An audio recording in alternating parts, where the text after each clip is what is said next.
నమస్కారం. ముందుగా V3 news ప్రేక్షకులందరికీ వినాయక చవితి శుభాకాంక్షలు. ఈ రోజు వినాయక చవితి సందర్భంగా వినాయకుడి యొక్క విశిష్టతను మనతో పంచుకోవడానికి రేలంగి ఫణి కుమార్ శర్మ గారు మనతో ఉన్నారన్నమాట. నమస్కారం గురుగారు. ముందుగా వినాయక చవితి శుభాకాంక్షలు. శ్రీ గురుభ్యో నమః. ఓం నమో వ్రాతపతయే నమో గణపతయే నమః ప్రమదపతయే నమస్తేస్తు లంబోదరాయ ఏకదంతాయ విఘ్న వినాశినే శివసుదాయ శ్రీవరదమూర్తయే నమో నమః. V3 ప్రేక్షకులందరికీ వినాయక చవితి శుభాకాంక్షలు. గురుగారు, ప్రతి కార్యక్రమం స్టార్ట్ చేసేటప్పుడు ఎందుకు వినాయకుడినే పూజిస్తారు? ఆది పూజ్యో వినాయకః అనగా ప్రతి కార్యక్రమానికి ముందు కూడా విఘ్నేశ్వరుడితో మొదలు పెట్టుకోవడం అనేది మన పెద్దల నుంచి చెప్తున్నటువంటి ఆనవాయితీ. అది దేనికయ్యా అంటే మన పురాణాల ప్రకారం కూడా చూసుకుంటే విఘ్నాధిపత్యం పొందినటువంటి స్వామివారు మనందరికీ కూడా ఎటువంటి ఇబ్బందులు కాకుండా ప్రతి సంవత్సరము ఈ భాద్రపద శుక్ల చతుర్థి నాడు మన ఇళ్లకు వచ్చి మనందరినీ దీవించి అలాగే చివరికి నిమజ్జన స్వరూపంగా తన పార్వతీదేవి యొక్క ఒడిలోకి చేరతాడని చెప్పిన మనకి ప్రతీతి. అంటే ఇప్పుడు మనం ఈ వినాయకుడి వ్రతం అనేది చేస్తాం కదా, దీనివల్ల మనకు వచ్చే లాభాలు ఏంటి? వినాయక వ్రతం వల్ల లాభం అని కాదు, ఇక్కడ విఘ్నాధిపత్యం పొందినటువంటి స్వామివారు దేవతలందరి కోరిక మేరకు వారు చేసేటువంటి ప్రతి కార్యక్రమంలో ఎలా అయితే మన ఇంట్లో మనం ప్రతిరోజు ఉదయం లేవగానే ఏదైతే కార్యక్రమం ఈరోజు చేయాలని చెప్పి సంకల్పించుకుంటామో ఆ సంకల్పానికి మొట్టమొదటిగా విఘ్నేశ్వరుడికి నమస్కారం చేసుకుని ఆయన యొక్క అనుజ్ఞ తీసుకుని ఈరోజు చేసేటువంటి కార్యక్రమాలు ఎటువంటి ఆటంకాలు కాకుండా చూడాలని చెప్పని స్వామివారిని మనసులో ప్రాధేయపడుతూ అలాగే ఆ రోజు తలపెట్టేటువంటి కార్యక్రమంలో విఘ్నేశ్వరుని ముందరగా ఉంచుకొని ఆయన మనసులో ధ్యానించి ఏ విధంగా అయితే భక్తి శ్రద్ధలతో ఆయన్ని ధ్యానిస్తామో ఆయన భక్త సులభుడు అంటే భక్తులు కోరినదల్లా కూడా నొసంగేటువంటి ఏకైక స్వామివారు ప్రప్రపదంగా పూజలు అందుకునేటువంటి స్వామివారు విఘ్నేశ్వరుడు కాబట్టి ఆయన యొక్క అనుగ్రహం అందరికీ ఉంటుంది. ఇప్పుడు వినాయక చవితి రోజు మనం ఇంట్లో వినాయకుడిని పెట్టుకుంటాం, సో అది ఏ సైజులో ఉండొచ్చు అంటారు? దాన్ని నిమజ్జనం చేయొచ్చా? ఇందులో రెండు రకాలుగా మనం చెప్పుకోవచ్చు. విఘ్నేశ్వరుణ్ణి మనం ప్రత్యేకంగా అందరం కూడబలుక్కొని చేసేటువంటి రోజే వినాయక చవితి. ఇలాంటి వినాయక చవితి రోజున అందరం కూడా మిగతా రోజుల్లో ఆయన్ని పట్టించుకోకపోవడం కాకపోవచ్చు, ఈ రోజున విశేషంగా ఆయనకి ఇష్టమైనటువంటి రోజు కాబట్టి ఆయన్ని విశేషంగా పూజిస్తూ ఉంటాం. ఆ వినాయకుడు అనేది ఎవరి భక్తిని అనుసరించి వారు చేసుకోవచ్చమ్మా. అలాంటిది ఏదైనా కూడా మనం చేసేటువంటిది రాతి విగ్రహాలు కాదు, అలాగే పంచలోక విగ్రహాలు కాదు. ఇంట్లో చేసేటువంటి పూజా విగ్రహాల్లో ఏదైతే ఉందో అది 3 ఇంచులు 3 నుంచి 3.5 ఇంచుల మటుకే ఇంట్లో మనం నిత్య పూజ చేసుకునేటువంటి విగ్రహాలు ఉండాలి. అది విఘ్నేశ్వరుడనే కాదు, ఏ విగ్రహం అయినా కూడా ఏ దేవతారాధన అయినా కూడా దేవతార్చన కూడా 3 ఇంచుల కంటే ఎక్కువ ఉండకూడదని చెప్పని శాస్త్ర పరిమాణం. అలాగే ఇప్పుడు వినాయక చవితి రోజున అమ్మవారు తాను స్నానం చేసేటువంటి ముందర సమయంలో తాను ఒంటికి పెట్టుకున్నటువంటి నలుగుపిండితో చేసినటువంటి విగ్రహమే ఈ యొక్క మహాస్వరూపమైనటువంటి విఘ్నేశ్వరుడు. కాబట్టి అమ్మవారు ఏ విధంగా అయితే పశువుతో ఆ విఘ్నేశ్వరుని చేసుకుందో, చేసి ప్రాణప్రతిష్ఠ చేసుకుందో, అలాంటి రోజున మనం కూడా అదే పశువుతో కానీ లేదా మృత్తికం అంటే మట్టి, నల్ల మట్టి ఏదైతే ఉందో ఆ నల్ల మట్టితో మనం విఘ్నేశ్వరుని తయారు చేసుకుని ఆ ఎంతైతే శాస్త్ర ప్రకారంగా చూసుకుంటే మనం విగ్రహం పెరిగే కొద్దీ నైవేద్యాలు కూడా ఆ విధంగా పెంచుతూ ఉండాలి. కానీ ఇప్పుడు అందరూ కూడా ఏంటంటే నలుగురు చూడటానికి కోసం అని చెప్పిన పెద్ద పెద్ద విగ్రహాలు అన్నీ కూడా ఉంచుతూ ఉన్నారు. కానీ మనం ఆ ప్రకారంగా మీరు ఎంత విగ్రహం అయినా సరే చేయించి పెట్టవచ్చును. ఆ ప్రాకారాన్ని బట్టి మనం చేసేటువంటి నైవేద్యాలు కానీ పూజలు కూడా దానికి తగ్గట్టుగానే చేస్తే ఎంత విగ్రహం అయినా సరే ఈ సందర్భంగా పెట్టుకోవచ్చును. ఇళ్లలో మటుకు 3 నుంచి 3.5 అడుగుల మధ్యలో కంటే ఎక్కువ ఉండకూడదు విగ్రహం ఏదైనా. అంటే ఇప్పుడు ఆ వినాయకుడిని నిమజ్జనం చేసుకోకుండా ఇంట్లో ఉంచుకోవచ్చు అంటారా? వినాయక నిమజ్జనం అనేది మనం ఒకటి తెలుసుకోవాలి. ఇప్పుడు ప్రస్తుతానికి మన భారతదేశంలో విశేషంగా దసరా పండుగ ఏ విధంగా అయితే జరుపుకుంటామో అలాగే విఘ్నేశ్వరుడు కూడా ఈ నవరాత్రులు కూడా అదే విధంగా జరుపుకుంటాం. నవరాత్రులు అనే శరన్నవరాత్రులు అనేది దసరాకే వస్తుంది, తదుపరి వినాయక చవితికి వస్తుంది. అలాంటి వినాయకుడిని 9 రోజులు పూజించి తర్వాత 10వ రోజున ఆయనకు ఉద్వాసన పలికి 11వ రోజున అనంత చతుర్దశి రోజున భాద్రపద మాసంలో అనంత చతుర్దశి అని చెప్పిన తిథి వస్తుంది. ఆ తిథి రోజున అనంత పద్మనాభ స్వామి యొక్క వ్రతం చేసుకుంటూ ఉంటారు. ఆ రోజున విశేషంగా ఈయన నిమజ్జనం చేస్తారు. అంటే నిమజ్జనం అనగా మనం తదుపరి కార్యక్రమం ఏదైతే విఘ్నేశ్వరుడికి సంబంధించి ఉందో అది ఈ 10 రోజులు చేసినంత విధంగా మనం చేసుకోలేం. కాబట్టి ఏదైతే ఆ మట్టితో చేసినటువంటి విఘ్నేశ్వరుడు మనకి ఉదాహరణగా చెప్పుకోవాలంటే మనకి ఇక్కడ కనబడుతున్నటువంటి ప్రతి వస్తువు కూడా భూమి నుంచి వచ్చినదే. ఒక్క భూమి నుంచి రాని వస్తువు ఏదైనా ఒకటి ఉంటే చూపించమంటే ఎవరూ కూడా చూపించలేదు. ప్రతి వస్తువు కూడా నేల తల్లి నుంచి వచ్చింది. కాబట్టి ఆ భూదేవి నుంచి తీసుకొచ్చినటువంటి మట్టితో అంటే మృత్తికంతో చేసినటువంటి వినాయకుడు కాబట్టి అది ఏదైనా మన శరీరం అయినా సరే భూమిలోంచే వచ్చింది. కాబట్టి మనం తినే ప్రతి ఒక్క వస్తువు కూడా భూమిలోంచే వచ్చింది. కాబట్టి అదంతా కూడా మళ్ళా తిరిగి భూమిలోకే చేరుతుంది అనే విషయాన్ని మనం తెలుసుకోవడం కోసం ఆ నిమజ్జనం అనేది చేస్తాం. నీళ్ళల్లో కలవడం వల్ల ఏమవుతున్నాయి అంటే తొందరగా కరిగి భూమిలో ఇంకిపోతుంది. అలాగే ఇప్పుడు వచ్చేటువంటి వివిధ రసాయనాలతో చేసేటువంటి వినాయకులు అందరూ కూడా దూరంగా ఉండి ఈ యొక్క మృత్తికంతో చేసినటువంటి విగ్రహాన్ని అందరూ కూడా పూజించి స్వామివారి అనుగ్రహం పొందాలని చెప్పని కోరుకుంటున్నాను. ఇప్పుడు కొంతమంది వినాయకుడిని బకెట్లలో కానీ లేదంటే డ్రమ్ములలో కానీ నిమజ్జనం చేస్తారు, అట్లా చేయొచ్చు అంటారా? అంటే నిమజ్జనం అనగా నీళ్ళల్లో వేయటమే అని చెప్పని అందరూ కూడా భావిస్తూ ఉంటారు ఇవాళ రేపు. కాకపోతే విఘ్నేశ్వరుడు నిమజ్జనం అంటే ఇందాక మనం చెప్పుకున్నట్టుగా ఎక్కడి నుంచి వచ్చిందో అక్కడికే చేరాలని చెప్పనని అది ఆ మట్టిలో చేరాలి. కాబట్టి మన ఇళ్లలో అందరం కూడా తెల్లారు లేస్తే తులసి దళాలతో పూజ చేసుకుంటూ ఉంటాము. తులసి చెట్టు దగ్గర కానీ లేదా ఇంట్లో ఏదైనా చెట్ల దగ్గర కింద కానీ పెట్టేస్తే మట్టిలో కలుస్తుంది. కాబట్టి ఆ సారం అంతా కూడా ఎంతో విశేషమైనటువంటి మంత్రోచ్చారణతో చేసేటువంటి పూజా విధానంతో ఉన్నటువంటి స్వామివారు. కాబట్టి ఆ మట్టి మన ఇళ్లలో కలిసినా కూడా అలాగే చూసుకుంటూ ఉంటాం. ఆయనకు సమర్పించినటువంటి మన శక్తి కొలది ఆయన ఇచ్చిన ద్రవ్యంతో మన శక్తి కొలది మనం చేసినటువంటి లడ్డూని ఆయనకు ప్రసాదంగా పెడితే ఆయనకు మన కళ్ళెదురకుండా తిన్నా తినకపోయినా ఆ ప్రసాదాన్నే మన ఇళ్లలో చల్లుకుంటారు, పొలాల్లో చల్లుకుంటారు. అలాంటిది ఆ విగ్రహాన్నే మన ఇంట్లో కనుక నిమజ్జనం చేసుకోగలిగితే నిమజ్జనము అనగా ఆ భూమిలో కలుపుకోవడం ఏదైతే దాని యొక్క సారం అంతా కూడా మనం తెలుసుకొని ఆ భూమిలో కలుస్తుంది. కాబట్టి మనం ఉండేటువంటి పరిసర ప్రాంతాలంతా కూడా ఆయన యొక్క దయ ఉండాలని కోరుకుంటూ చేస్తారు. అలా అని చెప్పి ప్లాస్టిక్ బకెట్లలోను స్టీల్ బకెట్లలోను నీళ్ళల్లో నింపినంత మాత్రాన అది నిమజ్జనం అనిపించుకోదు.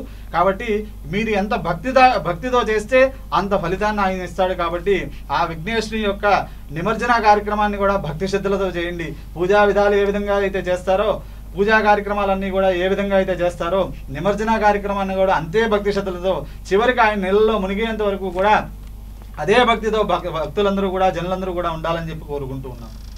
ఓకే గురుగారు, ఇప్పుడు కైలాస ద్వారం దగ్గర ఉంది తన కుమారుడేనని శివుడికి తెలియదా? పరమేశ్వరుడికి తెలియదా అని చెప్పని మీరు అడుగుతారు. అయితే మనం వినాయక వ్రతంలో మనం చెప్పుకోదగ్గ విశేషమైన కథలో మొట్టమొదటిగా వచ్చేటువంటిది ఇదే. అమ్మవారి నలుగుపిండితో స్వామివారిని తయారు చేసి ఒక బాలుడు రూపాన్ని ఇచ్చి ఆయనకు ఒక త్రిశూలాన్ని ఇచ్చి శూలాన్ని ఇచ్చి ఆ ఇంటి వద్ద తలుపు వద్ద కాపలాగా స్వామివారిని ఉంచుతారు. ఆయన ఏ విధంగా అయితే ఆ అమ్మగారు చెప్పిన మాట విని అక్కడే ఉండి లోపలికి ఎవరు రాకుండా ఉండాలని చెప్పి చూసుకుంటూ ఉన్న సమయం అది. ఆ సమయంలో పరమేశ్వరుడు గజాసురుణ్ణి సంహరించి ఆయన యొక్క శిరాన్ని తీసుకొని బాలుడిగా చేసినటువంటి సమయం అది. ఆ సమయమున పరమేశ్వరుడు గజాసురుని ఉదరం నుంచి బయటకు వచ్చి అనేక జనులందరినీ కూడా తీసుకుని వచ్చి కైలాస పర్వతం దగ్గరికి ఆయన వస్తారు. ఆయనకు వచ్చేసరికి ఈ బాలుడు ఎంతో అందంగా ముద్దులాడేటువంటి శరీరం గలవాడైన ఆ విఘ్నేశ్వరుడు అప్పటికీ కూడా ఇంకా ఆయనకు ఆ వినాయకుడు అని చెప్పిన పేరు పెట్టలేదమ్మా. కేవలం బాలుడు రూపంగానే అక్కడ ఉంది. ఆ బాలుడు ఎవరో తెలియకపోయినా సరే ఆ పరమేశ్వరుని అడ్డగించడంతో తాను నివసించేటువంటి కైలాస పర్వతంలోకి తాననే అడ్డగిస్తారని చెప్పిన స్వామివారి కోపం వచ్చి ఆ బాలుడి శిరస్సు ఖండించారు. ఆ తర్వాత కథ యొక్క వృత్తాంతం అంది కూడా మనందరికీ తెలిసిందే. కాబట్టి ఇలా కూడా మనం చెప్పుకోవచ్చు. పరమేశ్వరుడు తన సొంత తండ్రిని లోకాన్ని పాలించేటువంటి స్వామి అని చెప్పని అంటాము. తండ్రి గురించి ఆ పిల్లాడి గురించి తనకు తెలియదా అని చెప్పని కూడా మనం అనుకుంటూ ఉండొచ్చు. అయితే పరమేశ్వరుడు ఎప్పుడైతే అక్కడికి వచ్చారో ఆయన శిరస్సు ఎప్పుడైతే ఖండించారో లోకాన్ని ఏలేటువంటి ఆ పరమేశ్వరుడికి తెలియని విషయం కాదది. వాగార్థవివ సంప్రోక్తో వాగర్థ ప్రతివర్తయే జగదఃపితరో వందే పార్వతీ పరమేశ్వరో అని చెప్పిన ఒక శ్లోకం ఉంటుంది. అదేంటయ్యా అంటే వాగార్థ వివ సంప్రోక్తో, ప్రతి వాక్కుకి అర్థం ఎలా అయితే ఉంటుందో, అంటే మనం మాట్లాడేటువంటి ప్రతి అక్షరానికి అర్థం ఉంటుంది. అలాగే పరమేశ్వరుడితో పాటు పార్వతీదేవి కూడా ఉంటుంది. కాబట్టి పార్వతీదేవి చేసినటువంటి విషయాన్ని పరమేశ్వరుడు తెలియకుండా ఉంటుందా? ఖచ్చితంగా తెలిసే ఉంటుంది. ఆ విషయంగా మనందరికీ కూడా విఘ్నాధిపత్యంగా మనకు బాధలు తొలగాలని చెప్పిన ఉద్దేశంతో ఆయన చేసేటువంటి కార్యక్రమంలో ఆయన యొక్క పరమేశ్వరుడు యొక్క లీల తప్ప అది పరమేశ్వరుడు తన కుమారుని చంపాడని చెప్పిన మనం ఎప్పుడు కూడా చెప్పుకోకూడదు. అదంతా కూడా మనందరికీ సుఖం కలగాలని చెప్పనని స్వామివారు దూరదృష్టితో ఆలోచించినటువంటి కార్యమే ఆ యొక్క శిరస్సును తీయటం అనేది.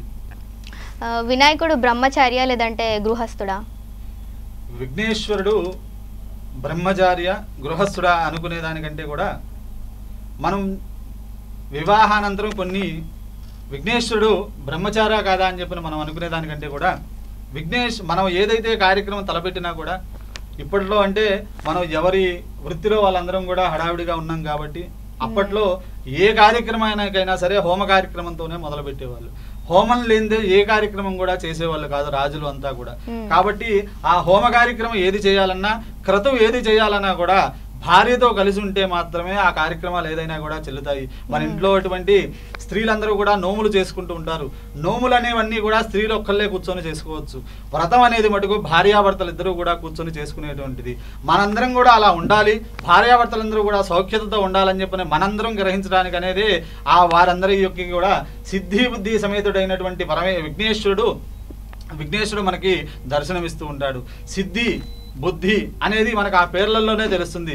మనం ఏ కార్యక్రమం తలపెట్టినా కూడా బుద్ధితో ఆలోచించి ఎటువంటి ఆటంకం కాకుండా మన వల్ల వేరే వారికి ఇబ్బందులు కలగకుండా బుద్ధిని పెంచుకోవటానికి, అలాగే మనం చేసేటువంటి ప్రతి కార్యం సిద్ధించడానికి వారిద్దరితో కలిపినటువంటి స్వామివారే విఘ్నేశ్వరుడు. కాబట్టి సిద్ధి బుద్ధి సమేత వరసిద్ధి వినాయకుడిగా మనం కొలుచుకుంటూ ఉంటాం. వారిని మన మానవుల వలె భార్యాభర్తల సంబంధాలతో మనం చూసుకోకూడదు. అదంతా కూడా మనకు సంబంధించినటువంటి సుఖశాంతులు కలగడానికి వారు ఏ విధంగా అయితే చూపించారో ఆ విధంగానే చూసుకోవాలి. అలాగే మనం నిత్యము కూడా ప్రతి కార్తీక మాసంలో రేపు వచ్చేటువంటిది కార్తీక మాసం. కార్తీక మాసం చివరిలో అయ్యప్ప దీక్ష అందరూ కూడా వేసుకుంటూ ఉంటారు. ఆ సమయంలో ఎవరికి పూజ చేస్తారయ్యా అంటే ఎంత విఘ్నేశ్వరుడికి మొదటగా పూజ చేసినా అయ్యప్ప స్వామి వారికి, అలాగే వల్లీ దేవదైన సమేత సుబ్రహ్మణ్యేశ్వర స్వామికి వారు మనందరం కూడా పూజ చేస్తూ ఉంటాం. అక్కడ కూడా మనకు వస్తూ ఉంటుంది విఘ్నేశ్వరుడికి సిద్ధి బుద్ధి. మీకు ఇందాక చెప్పాను వివరంగా, సిద్ధి కలగడానికి మన బుద్ధిని పెంపొందించడానికి ఆ యొక్క వారిద్దరు కూడా సహాయపడతారు. కాబట్టి ఆ సహాయకులు ఇద్దరితో కలిపినటువంటి స్వామివారే విఘ్నేశ్వరుడు. తర్వాత ఆ సిద్ధి బుద్ధి సమేతంగా ఉన్నటువంటి స్వామివారే విఘ్నేశ్వరుడు. అలాగే వల్లీ దేవసేన సమేత సుబ్రహ్మణ్యేశ్వర స్వామి మనం వింటూ ఉంటాం. సుబ్రహ్మణ్యేశ్వర స్వామికి పూజలు కనుక చేస్తే మనకి సంతాన భాగ్యం కలుగుతుందని. మనం మొట్టమొదటిగా విఘ్నేశ్వరుడికి ఏమని చెప్పుకున్నామమ్మా, మనం ఏ కార్యక్రమం తలపెట్టినా అది వివాహం కానివ్వండి, ఏదైనా ఆటంకం కాకుండా జరిగిన తర్వాత మనకు కావాల్సింది ఏంటి? వంశాభివృద్ధి కలగటం. అది ఎవరిస్తారయ్యా అంటే వల్లీ దేవసేన సమేత సుబ్రహ్మణ్యేశ్వర స్వామి వారి యొక్క అనుగ్రహమే సంతాన భాగ్యం కలుగజేస్తుంది. అంటే వల్లీదేవి మన స్త్రీల కడుపు యందు స్త్రీల కడుపులో ఏదైతే పిండం ఉద్భవిస్తుందో ఆ జీన్స్ అంటాం మనం, అది కూడా నాగాకారంలోనే ఉంటుంది. సుబ్రహ్మణ్యేశ్వర స్వామి కూడా నాగస్వరూపంగా మనం భావిస్తూ ఉంటాం. ఆ జీన్స్ ఏదైతే ఉందో అది పుట్టడానికి కారకురాలైనటువంటిది వల్లీదేవి. ఆ తర్వాత దేవసేన ఆ 9 నెలలు మోసి ఆ పిండాండాన్ని బ్రహ్మాండంలోకి అంటే బయటకు తీసుకురావడానికి ఏదైతే సహాయపడుతుందో వల్లీదేవి తర్వాత దేవసేన. వారిద్దరూ కూడా ఆ పిల్లాన్ని కాపాడుతారు. కాబట్టి పైకి తీసుకొచ్చిన తర్వాత వారిద్దరికి అధిపతి ఎవరయ్యా అంటే సుబ్రహ్మణ్యేశ్వర స్వామి. కాబట్టి వల్లీ దేవసేన సమేతంగా సుబ్రహ్మణ్యేశ్వర స్వామిని పూజిస్తాం. అలాగే పూర్ణ పుష్కలాంబ సమేత హరిహరపుత్ర అయ్యప్ప స్వామి అని చెప్పని ముగ్గురిని కూడా పూజిస్తూ ఉంటాం. భార్యాభర్తలు ఇద్దరితో కలిపినటువంటి స్వామివారు ఆయనకు కూడా బ్రహ్మచారి అని వచ్చింది. కానీ మనకు చేసేటువంటి క్రతువుల గురించి వారికి ఇద్దరిని కూడా భార్యాభర్తలుగా భావించాలి. పూర్ణ పుష్కలము ఈ భార్యాభర్తలు అయిన తర్వాత ఆటంకాలన్నీ తొలగిపోయి సంతాన భాగ్యం కలిగి ఆ తదుపరి మనకు కావాల్సింది ఏంటయ్యా అంటే చేసేటువంటి వృత్తి ఉద్యోగ వ్యాపారాలన్నింటిలో కూడా సంపూర్ణంగా ఏది కూడా ఆటంకం కాకుండా ఉండటం. అలాగే పుష్కలంగా చేసేటువంటి వృత్తి ధనధాన్యాదులు ఇంట్లో ఉన్నటువంటి డబ్బు ఒకప్పుడు అంటే ధాన్యం ఉంటే సరిపోయేది, ఇప్పుడు డబ్బులు లేకపోతే సరిపోదు. కాబట్టి ఆ డబ్బంతా కూడా సుఖంగా ఉండాలని చెప్పని పుష్కలంగా ఉండాలని చెప్పని పూర్ణ పుష్కలాంబ సమేతుడైనటువంటి అయ్యప్ప స్వామి వారు ఉంటారు. అలాగే ఇప్పుడు మనం ఇది ఉదాహరణలు ఎందుకు చెప్పుకున్నామయ్యా అంటే భార్యాభర్తల సంబంధంగా, మానవ సంబంధంగా మనం ఎప్పుడు కూడా చూసుకోకూడదు. వారిద్దరూ కూడా, ఆ ముగ్గురు కూడా భార్యా సమేతులైనటువంటి స్వామి వారందరూ కూడా మన కోసం వారు ధరించినటువంటి ఆ యొక్క దేవతా స్వరూపం కాబట్టి వారిని మనం దైవారాధనగానే భావిస్తూ వారందరినీ కూడా పూజిస్తూ ఉండాలి. కాబట్టి ఆయన బ్రహ్మచారి అని చెప్పని ఎక్కడా కూడా లేదు. కాబట్టి మనం చేసేటువంటి కార్యక్రమాల కోసం అని చెప్పని వారు ఆ విధంగా అవతారాలు ఎత్తారమ్మా. గురుగారు, వినాయకుడికి గరిక ప్రీతికరం అని అంటారు కదా, ఎందుకు? గరిక ప్రీతికరం అని కాదు, ఆయన విఘ్నేశ్వరుడు రాశి వచ్చి కన్యా రాశి. అలాగే కన్యా రాశికి అధిపతి బుధుడి యొక్క రంగు పచ్చ. అంటే ఆ జాతకపరంగా చూసుకున్నా కూడా మనం కూడా మనకు ధరించేటువంటి రాళ్ళు కానీ ఏదైతే జాతక చక్రం ఉంటుందో అదంతా కూడా మనకు సంబంధించినటువంటి రంగు కూడా జాతకాల్లో ఉంటాయి. అలాగే ఆయనకి ఇష్టమైనటువంటి రంగు పచ్చ కాబట్టి, ఆయనకి సంబంధించి ఆయనకు ఉన్నది కూడా ఏనుగు శిరస్సు కాబట్టి, ఏనుగు ఏ విధంగా అయితే ఏదైతే స్వీకరిస్తుందో పచ్చకు సంబంధించి ఇప్పుడు ఆయనకి పత్రి వాడేది అంతా కూడా మనకు ఔషధాలుగా ఉపయోగపడతాయి. ఏనుగు తినేటువంటి ఆ ఔషధాలుగా ఆయనకి సమర్పించేటువంటి పత్రంతా కూడా మనకు ఔషధాలుగా ఉపయోగపడతాయి. ఆ పత్రంతా కూడా ఆయనకి ఇష్టం కాబట్టి ఏనుగు శిరస్సుతో ఉన్నటువంటి స్వామివారు ఆ పత్రి మాత్రమే స్వీకరిస్తారు కాబట్టి ఆ పత్రి అనేది వారందరికీ కూడా విశేషము. అలా కాకుండా గరిక అనేది దర్భ, అంటే మా వైదిక భాషలో దాన్ని దర్భ అని చెప్పి మేము పిలుస్తాం. దర్భ ఏదైతే ఉందో దానికి ఎటువంటి మైలు కానీ, ఎటువంటి ఆటంకాలు కానీ, ఎటువంటి అశుచం కానీ ఏది కూడా దానికి తాకదనమాట. అంటే మన ఇంట్లో కూడా గరికతో ఎప్పుడు విఘ్నేశ్వరుడికి పూజిస్తే మనకు చేసేటువంటి ఏ కార్యక్రమంలో కూడా అశౌచం అనేది మన ఇంట్లో రాకుండా ఉంటుంది. కాబట్టి ఆయనకి విశేషంగా గరికతో పూజ చేస్తూ ఉంటారమ్మా. ఓకే గురుగారు, తాంత్రిక రూపంలో గణపతిని స్త్రీ రూపంలో పోలుస్తారంట, అది నిజమేనా? అంటే మనం పాటించేటువంటి సాంప్రదాయం అంతా కూడా సాత్వికం అనగా మనకు సంబంధించినటువంటి మన కోరికలు తీర్చడానికి లేదా మన కార్యం అంతా కూడా సిద్ధించడానికి చేసేటువంటిదే సాత్వికంగా వైదిక రూపంలో మంత్రోచ్చారణ రూపంలో మన స్వామిని పూజిస్తాం. అలాగే కొంతమందికి ఆచారం తాంత్రిక విధానం అనేది మనం ఎక్కువగా కేరళలో చూస్తూ ఉంటాం. తాంత్రిక విధానంలో ఉన్నటువంటి గణపతుల గురించి విశేషమైనటువంటి గణపతులు కూడా చాలా ఉన్నాయి. అయితే అందులో విశేషమైనటువంటిది ఉచ్చిష్ట గణపతి. తాంత్రిక విద్యలో ఏ కార్యక్రమం అయినా సరే, అంటే మనం అనుకున్నట్టుగా స్పాట్లో కార్యక్రమం జరిగిపోవాలంటే తాంత్రిక విద్య ఎక్కువగా ఉంటుంది. అలా అని చెప్పని ఎవరు పడితే వాళ్ళు వేదం చదువుకున్నా కూడా మాలాంటి వాళ్ళని కూడా తాంత్రికం చేయలేము. అది చేసే వాళ్ళు విశేషంగా ఉంటారు. కానీ అది కూడా సాకారతకు, అంటే ఏదైతే మంచి కోసం ఎవరైనా చేస్తే అలా ఉచ్చిష్ట గణపతి అనేది చాలా ఉపయోగకరంగా ఉంటుంది. కాబట్టి స్త్రీ రూపంలో కొలిచేది అనేది ఎక్కడా కూడా లేదు. అది ఉచ్చిష్ట గణపతి స్త్రీ రూపంలో కొలవడం అనేది ఎక్కడా కూడా లేదు. ఉచ్చిష్ట గణపతి అని చెప్పనని ఉచ్చిష్ట గణపతి తాంత్రిక విధాన పూజా కార్యక్రమాలన్నీ కూడా ఉన్నాయి. కాకపోతే అవి ఎవరు పడితే వాళ్ళు చేసేవి కాదు. ఆ మంత్రాలు మనకి యూట్యూబ్లో కొట్టినా లేదా ఎక్కడ చూసినా కూడా మనకు ఆ మంత్రాలు దొరుకుతాయి. ఏ మంత్రం పడితే ఆ మంత్రం చదువుతూ మనం ఉండకూడదు. కాబట్టి అవన్నీ మన మీద దుష్ప్రభావం ఎక్కువగా పడుతూ ఉంటుంది. కాబట్టి మనం సాత్వికంగానే ఆ స్వామిని మనకేం కావాలో ఆ యొక్క విధానాన్ని మాత్రమే ఆయన అడగాలి. కాబట్టి మనం సాత్వికంగానే యజుర్వేద పద్ధతిలో ఎవరు ఏ పద్ధతిలో చేస్తే ఆ పద్ధతిలో ఆ స్వామిని అర్చిస్తూనే ఉండాలి. ఓకే, కన్ను దిష్టి గణపతి యొక్క విశిష్టత ఏంటి గురుగారు? కనుదిష్టి గణపతి అనేది ఈ మధ్య కాలంలో చాలా అందరి ఇళ్లలో కూడా చూస్తూ ఉన్నాము. కాకపోతే మన హిందూ ధర్మంలో ఎక్కువగా ఏంటంటే మంచి కలిగేది ఏది కూడా మనం కాదు అని చెప్పి అనకూడదు. అలాగే మన ధర్మంలో ఎక్కడా కూడా కనుదిష్టి గణపతి అనేది ఇప్పుడు మనకు కనబడేటువంటి విగ్రహం ఎక్కడా కూడా స్వరూపం లేదు. కాకపోయినా ఆ ధర్మంలో వారు పెట్టుకున్నంత మాత్రాన అక్కడ మనకి నష్టం ఏం లేదు. కాబట్టి దృష్టి అనేది కూడా మొత్తం ఆ ఫోటో మీదే పడుతుంది. కాబట్టి మనకి అది తప్పు లేదనే భావించాలి. కాబట్టి అది ఉంచుకున్నా కూడా తప్పు లేదు. విశేషంగా చూస్తే వైదిక పరంగా కనుదిష్టి గణపతి అనేది ఎక్కడా కూడా లేదు. అలాగే మన ఇళ్లలో చూస్తూ ఉంటాం, రోడ్డు సోల లేదా ఇంటి సోల ఏదైనా ఉన్నప్పుడు విఘ్నేశ్వరుని యొక్క పటం పెట్టుకుంటాం.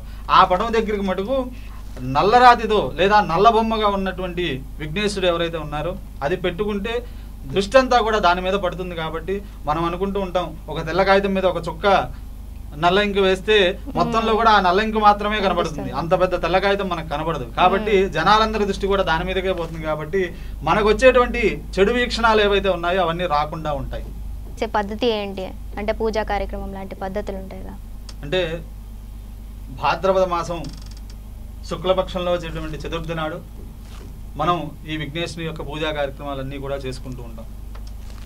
మనం ప్రాతకాలం అంటే తెల్లవారుజామునందే లేచి కాలకృత్యములన్నీ కూడా నెరవేర్చుకొని ఆ స్వామికి కావాల్సిన యొక్క కైంకర్యాలు ప్రసాదాలన్నీ కూడా నెరవేర్చి ఆ తదుపరి ఒకప్పుడైతే పల్లెటూర్లలో తెల్లవారుజామునందే లేచి అప్పుడే మట్టి తీసుకురావడానికి కానీ లేదా చుట్టుపక్కల దొరికేటువంటి పత్రి తీసుకురావడానికి కానీ మేమందరం కూడా మా తాతగారితో పాటు మా గురువుగారుల వాళ్ళతో పాటు వెళ్తూ అక్కడ స్వామికి ఏదైతే పూజా విధానంలో చెప్పినటువంటి పత్రి ఏదైతే ఉందో ఆ పత్రి మాత్రమే వేరుకొని తీసుకుని వచ్చి ఆ స్వామివారికి విశేషంగా పూజ చేస్తూ ఉండేవాళ్ళం. తెల్లవారుజామునే స్నాన సంధ్యాదులన్నీ కూడా నెరవేర్చుకొని ఆ స్వామికి ఏదైతే మనం పూజాస్థలం కేటాయిస్తామో ఆ పూజాస్థలాన్నంతా కూడా గోమయంతో నరికి ఉన్నటువంటి ముగ్గులు రంగవల్లులు ఏదైతే ఉన్నాయో దాంతో ముగ్గులు పరిచి వాటి మీద తామరాకు కానీ తమలపాకు కానీ వేసి వాటి మధ్యలో ఈ ప్రతిమ రూపుడైనటువంటి విఘ్నేశ్వరుని ఉంచి పూజించుకోవాలి. మొట్టమొదటిగా ఆ విఘ్నేశ్వరుని యొక్క పైభాగంలో పాలవెల్లి నక్షత్ర గోళాలంతా కూడా మనం ఏదైతే ఇప్పుడు వాడుక భాషలో యూనివర్స్ అని చెప్పని అనుకుంటామో వాటన్నిటికి కూడా అధిపతి కాబట్టి ఆ నక్షత్ర గోళాలు ఏ విధంగా అయితే ఉంటాయో ఆ విధంగానే ఇంట్లో పాలవెల్లి అంటే మనకు బయట కనబడుతూ ఉంటుంది, 9 రంధ్రాలు కలిగినటువంటి పాలవెల్లిని అమ్ముతూ ఉంటారు. వాటికి స్వామివారికి ఇష్టమైనటువంటి ద్రవ్యములు, ఆకులు మరియు మారేడు దళాలు అన్నీ కూడా ఆయనకి ఇష్టమైనటువంటి ద్రవ్యాలన్నీ కూడా దానికి చప్పరం లాగా అంటే మనం ఏదైతే మనం టెంట్ లాగా వేసుకుంటామో అలా స్వామివారి పూజించేటువంటి పైన ఆ యొక్క పాలవెల్లి నుంచి ఆ స్వామివారికి ఇష్టమైనటువంటి పండ్లన్నీ కూడా దానికి వేలాడదీస్తూ భూలోకాన్ని అంతటికి కూడా పాలించేటువంటి స్వామివారి అని చెప్పి ఆయన చూస్తూ మనం భావిస్తూ ఆ పూజ చేసుకోవాలి. మొట్టమొదటిగా హరిద్ర గణపతి ఏదైతే అమ్మవారు చేసుకుందో పసుపుతో వినాయకుడిని చేసి షోడశోపచార పూజో దాన్ని వరసిద్ధి గణపతి అంటాం. అంటే ఈ చేసేటువంటి వ్రతానికి సిద్ధించడానికి అంటే ఈ వినాయక వ్రతాన్ని చేయడానికి కూడా వినాయకుడినే పూజ చేస్తాం అనమాట. ముందరగా వరసిద్ధి వినాయకుడికి పసుపుతో పూజించి ఆ తర్వాత మనం ప్రాణప్రతిష్ఠ చేసినటువంటి విగ్రహాన్ని ధ్యానావాహనాదులతో షోడశోపచార పూజలన్నీ కూడా చేయాలి. ముందరగా స్వామివారికి వరసిద్ధి వినాయక పూజా కార్యక్రమం అయిన తర్వాత ఆ స్వామిని యథావిధిగా స్వామి ఈ రోజు నుంచి నేను చేసేటువంటి పనుల్లో ఎటువంటి ఆటంకాలు ఉండకుండా చూడమని చెప్పి విఘ్నేశ్వరుని ప్రాధేయపడి ఆ రోజున తాను చేసినటువంటి పిండి వంటలు ఆయనకి విశేషంగా ఇష్టమైనటువంటి కుడుములు ఉండ్రాళ్ళన్నీ కూడా ఆయనకి విశేషంగా చేయించి పెట్టి ఆ స్వామివారికి నైవేద్యం ఉంచాలి. మనం అనుకుంటూ ఉంటాం స్వామివారు నైవేద్యాలన్నీ స్వీకరిస్తారా అని చెప్పని. నైవేద్యాలు స్వీకరించడం కాదు, ఏదైనా నైవేద్యం అన్నీ కూడా స్వామివారి ముందు మనం పెడుతున్నామని చెప్పని భావిస్తే అదంతా కూడా ఆయన ఇచ్చినటువంటి చలవే. ఆయన ఇచ్చిన దాంట్లో ఏదో కొద్దిగా మనం చేసి ఆయన ముందుంచి తండ్రి నీవిచ్చిన దాన్ని నీ ముందరే ఉంచుతున్నాను, నన్ను కాపాడడం కోసం నీవు ఇచ్చావు కాబట్టి అదంతా నీకు ముందరగా నైవేద్యం పెట్టి నేను స్వీకరించడానికి అని మన కోసం మాత్రమే ఆ ప్రసాదాలన్నీ కూడా స్వామివారి యొక్క ప్రసాదంగా మనం స్వీకరిస్తూ ఉంటాం. అలాగే ఈ వాతావరణాన్ని బట్టి కూడా మనకి పెద్దవాళ్ళు చాలా విశేషంగా చెప్పారు. ఈ యొక్క వర్షాకాల సమయంలో ఏది పడితే అది ఇప్పుడు అందరూ పిల్లలు తినేటట్టుగా మసాలాలు ఇవన్నీ బర్గర్లు పిజ్జాలు లాంటివి ఏవి కూడా తినకుండా ఉండ్రాళ్ళు అని చెప్పనని రవ్వతో మాత్రమే పచ్చిపప్పు వేసి రవ్వతో మాత్రమే ఉండ్రాళ్ళు చేసి పెడతాం. అవి తినటం వల్ల అంటే ఉడికి ఆవిరితో కూడినటువంటి ఏదైతే పదార్థం తింటే ఈ కాలంలో మనకి అనారోగ్య సూచనలు రాకుండా ఉంటాయని చెప్పని సూచించడం కోసమే ఆయనకి ఉండ్రాళ్ళు ఇష్టం అని చెప్పని చెప్తూ ఉంటాం. కాబట్టి అందరూ కూడా స్వామివారికి ఇష్టంగా అంటే మన శరీరంలో ఉన్నటువంటి ఏవేవైతే భాగాలు యాక్టివ్గా పనిచేయాలంటే ఏ సమయంలో ఏం తినాలనేది దైవుల పెద్దలంతా కూడా నిశ్చయించారు. కాబట్టి ఈ వర్షాకాల సమయంలో ఉండ్రాలు తినటం వల్ల ఆవిరితో చేసినటువంటి వస్తువులు ఏవైనా తినటం వల్ల ఆరోగ్యవంతంగా ఉంటామని చెప్పని చెప్తూ ఈ యొక్క కార్యక్రమం జరుగుతుంది. ఆ తర్వాత మనకి విఘ్నేశోత్పత్తి అయినటువంటి కథంతా కూడా విని కథాక్షంతలు శిరస్సుపై దాల్చిన వారికి ఈ యొక్క నీలాపనిందల గురించి మనందరం కూడా కథలో విని ఉంటాం. ఆ నీలాపనిందలు అంటే మనం చేయనటువంటి పనికి కూడా మనకి అపవాదులు వస్తూ ఉంటాయి.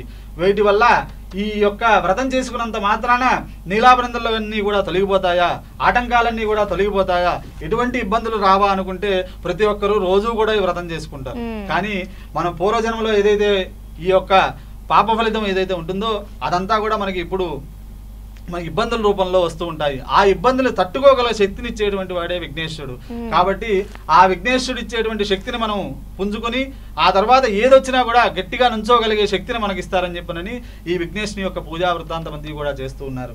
అంతేకాకుండా ఈ వినాయక చవితి రోజున స్వామివారికి సంబంధించి ఒక విశేషం చెప్పుకుంటాం. స్వామివారి అనే కాదు, ఏ పూజ చేసినా కూడా చివరికి మేము ఏదత్ ఫలం సర్వం శ్రీ ఏ విఘ్నేశ్వరార్పణమస్తు అంటే విఘ్నేశ్వరుడు కావచ్చు, ఏ పూజ చేసినా కూడా ఏదత్ ఫలం సర్వం శ్రీ విఘ్నేశ్వరార్పితమస్తు అని చెప్పని చివరికి అక్షంతలు నీళ్లు చేతిలో పోసుకొని వదిలేస్తాం.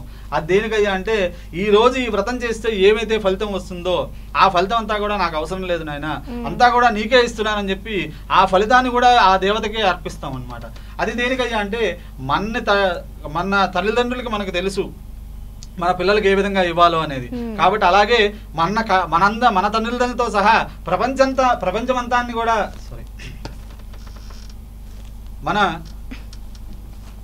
మన తల్లిదండ్రులకు తెలుసు మనకి ఏమి ఇవ్వాలని చెప్పనని, మన పిల్లలకి ఏమి ఇవ్వాలనేది మనకి తెలుస్తుంది.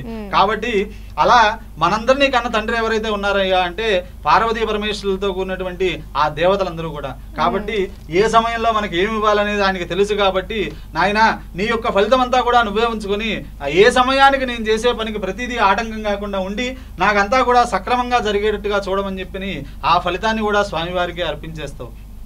కాబట్టి ఆ విధంగా పూజా విధానం చేసుకోవాలి. అలాగే 9 రోజులు కూడా వీలైన వారు మొదటి రోజున చేసుకుని మరునాడు మంగళవారం శుక్రవారం రాకుండా చూసుకొని మరునాడు ఉద్వాసన చేసుకోవడం, లేదా 3 రోజులు చేసుకోగలిగిన వాళ్ళు 3 రోజులు చేసుకోవడం, 9 రోజులు చేసుకోగలిగిన వాళ్ళు 9 రోజులు చేయడం, 10వ రోజు ఉద్వాసన చెప్పుకోవడం. విశేషంగా విఘ్నేశ్వరుడికి సంబంధించి పూజ మాత్రమే కాదు, చివరి రోజున ఆ పూర్ణాహుతితో ఆ కార్యక్రమాన్ని కూడా ముగించాలి.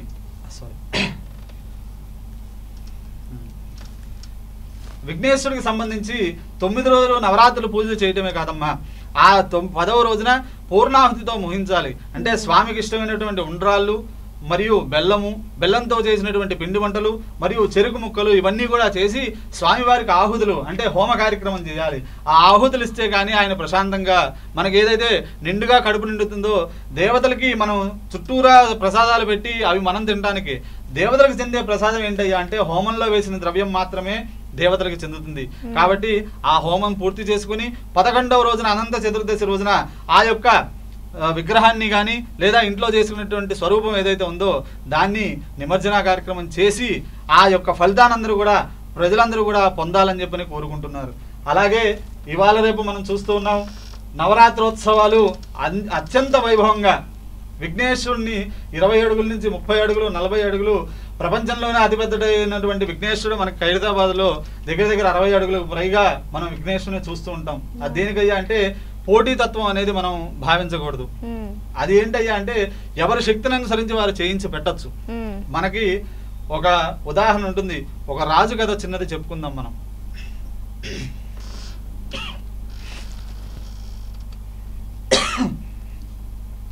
ఉదాహరణకి ఒక రాజు కథ మనం చెప్పుకుందాం. అదేంటయ్యా అంటే ఒకానొక